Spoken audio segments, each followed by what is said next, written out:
ابھی بڑی عید آئے گی, آپ بکرے اور چھترے پالیں گے اور آخری دنوں میں گائے اور بھینس بھی لے کے آئیں گے.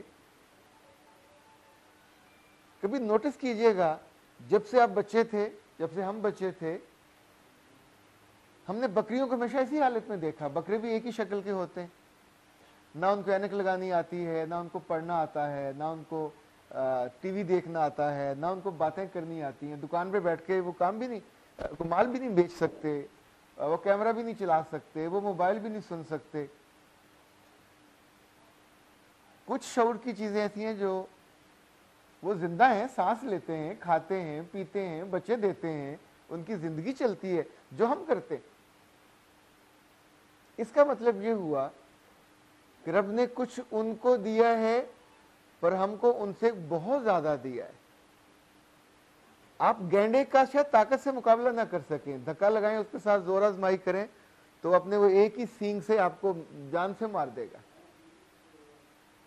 اونٹ کے بارے میں کہا جاتا ہے اس کے کینے سے بچو, اسے غصہ آ جائے تو آپ کو گرا کے اس کے پیٹ کے نیچے ایک گول چپنی سی بنی ہوتی ہے, اسے پیس کے رکھ دیتا ہے, وہ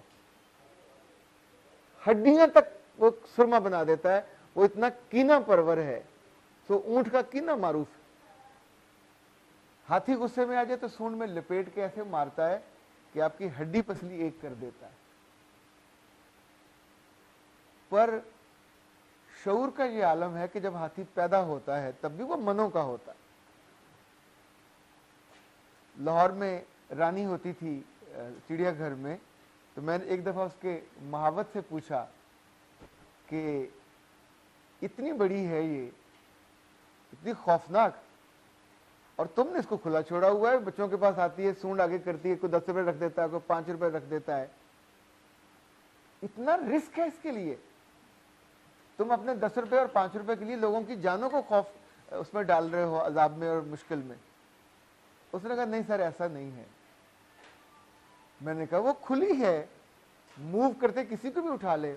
اس نے کہا سر وہ انسان نہیں ہے نا جی, ہاتھی ہے, ہاتھی کا بچہ ہے.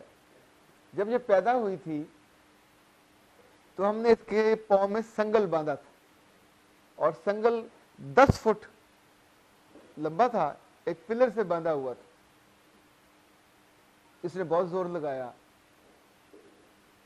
گھوما دائیں بائیں اس کے آس پاس, ساری رات زور لگاتی رہی یہ جب بیبی ایلیفنٹ, پر اس سے وہ ٹوٹ نہیں سکا. اس نے اگلے روز یہی کیا, پھر بھی نہیں ٹوٹ سکا. وہ دن اور آج کا دن اس نے کبھی کوشش نہیں کی, کیونکہ اس کے دماغ میں یہ بات بیٹھ گئی کہ اتنا لمبا سنگل ہو, اتنا بڑا ہو, اسے توڑا نہیں جا سکتا. اس نے کہا رات کو جب یہ فارغ ہو جاتی ہے تو میں کبھی اس کا سنگل نہیں باندھتا, اس کے پاؤں کے قریب کر کے صرف سنگل کو زور سے ہلاتا ہوں, اس کی آواز نکالتا ہوں. اس کے وہ جو اتنا سا شعور ہے, وہاں جا کے یہ بات بیٹھتی ہے کہ اب سنگل لگ گیا, اب میں نے نہیں ہلنا. اور ساری رات وہاں سے اس 10 فٹ کے ریڈیس سے نہیں نکل. حضرت حضرات, یہ انسان کے ساتھ نہیں ہے معاملہ. ہم ہاتھی نہیں ہیں, نہ ہاتھی کے بچے ہیں. بہت اعلیٰ مخلوق ہے, بہت شاندار. میرے رب نے اپنے ہاتھوں سے بنایا, اپنی چاہت سے بنایا. ہم میں سے کچھ لوگوں کو آپس میں محبت ہو جاتی ہے, جس کو اللہ کے رسول کہتے تھے انسانوں میں وہ بہت اچھا ہے جو انسانوں سے اس لیے محبت کرے کہ اللہ کے لیے محبت کرے, کوئی چاہت بیچ میں اور نہ ہو, کوئی مطلب کوئی غرض اور نہ ہو. یہ اعلیٰ ترین درجے کے, یہ شعور کی اعلیٰ ترین درجے کے لوگ ہوتے ہیں. ہمارے دادا جی کہتے تھے کہ یہ وہ لوگ ہوتے ہیں جن کی مٹی ایک سی ہوتی ہے. کوئی چکنی مٹی سے اللہ نے بنائے ہوتے ہیں, کوئی ریت والی مٹی سے بنائے ہوتے ہیں, کوئی وہ جو ہوتی ہے زرخیز میرا مٹی, اس سے بنائے ہوتے ہیں. 20 ہوتے ہیں, 100 ہوتے ہیں, سینکڑوں ہوتے ہیں. ہم سب کو پسند نہیں کرتے. جو ہم کو ہماری آنکھوں کو بھلا لگتا ہے ہم صرف اسی سے محبت کرتے ہیں. وہ ہماری برادری کا کبھی ہوتا, کبھی نہیں ہوتا, کبھی ہماری ذات کا ہوتا, نہیں ہوتا, کبھی ہمارے رنگ کا ہوتا, کبھی نہیں ہوتا. جس بات سے ہم محبت کرتے ہیں وہ اس کے شعور کی وہ حالت ہوتی ہے.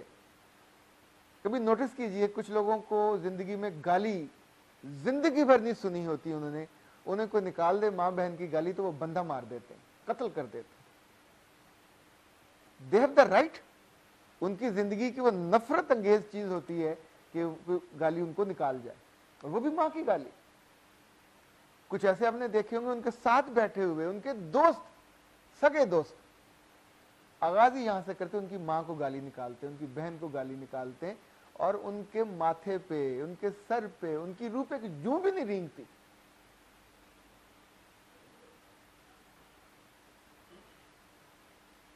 اللہ کے رسول کی حدیث ہے، کچھ ایسے بدبخت ہیں جو اپنی ماؤں کو گالیاں نکلواتے ہیں۔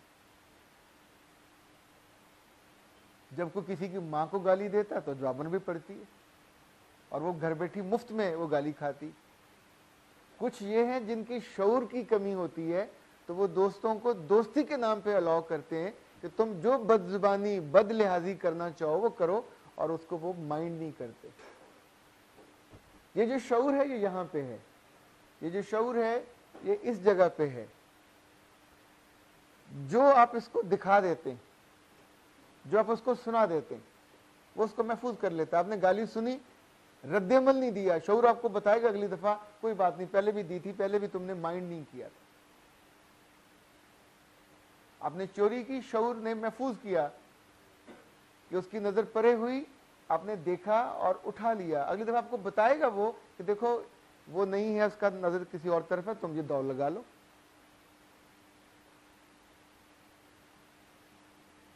یہ شعور ہے جو آپ کو ایک ایک لمحے پہ زندہ کرتا ہے یا مار دیتا ہے۔ ایک اچھا خاصا انسان ہوتا ہے، 100 کلو کا، 90 کلو کا، جو ہی شعور رخصت ہوتا ہے بندہ پورا ہوتا ہے، آنکھیں بھی پوری، بازو بھی پورے، ناک نقشہ بھی وہی ہوتا ہے، کپڑے بھی پہنتا ہے۔ آپ کہتے ہیں بے شعور ہے، پاگل ہو گیا، اسے ہاسپٹل پہنچاؤ۔ جس لمحے اس کے منہ سے رالیں ٹپکنے لگتی ہیں، اس کی آنکھیں صاف نہیں ہوتی، اس کی زبان سے بد زبانی کے کلمات، وہ آتے جاتے لوگوں کو گالیاں نکالتا، آپ کہتے ہیں بے شعور ہے۔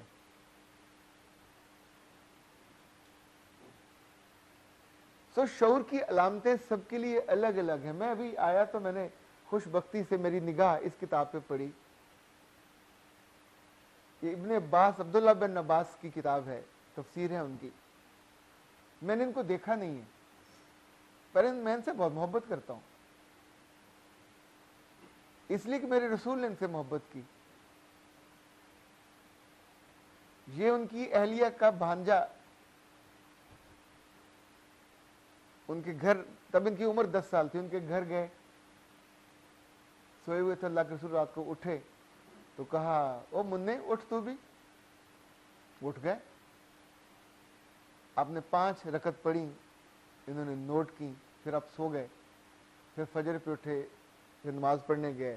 اس نے ایک ایک لمحہ ان کو وٹنس کیا۔ اگلے دن پھر ہوا تو پھر انہوں نے اٹھایا، پھر کہا میرے ساتھ آ جا، تو یہ الٹے ہاتھ پہ کھڑے ہو گئے۔ اللہ کے رسول نے کہا نہیں، دائیں طرف آ جا۔ تہجد تھی، نماز مکمل ہوئی تو کہا تو میرے ساتھ کیوں نہیں آیا؟ کہا آنے کا من تو بہت تھا، عزت اور احترام مانے ہوا، جرت نہیں کر پایا آپ کے برابر کھڑے ہونے کی، سب پیچھے رہا۔ تو اللہ کے رسول نے آسمان کو دیکھا، کہا میرے رب میں سے راضی ہوا، تو اس کا سینہ علم سے، حکمت سے اور دانش سے بھر دے۔ آنے والے سالوں میں حضرت عمر ان سے مشورہ کرتے تھے اور بدری صحابہ سے زیادہ عزت دیتے تھے۔ 18-19 سال کے ہوں گے تو بعض صحابہ ناراض ہوئے کہ اس لڑکے کو تم کیوں ہم پہ فوقیت دیتے ہو؟ کہا اس کے پاس علم زیادہ ہے، اس کے پاس دانش زیادہ ہے، اس نے دانش وہاں سے سیکھی جو دانش کا گھر تھا۔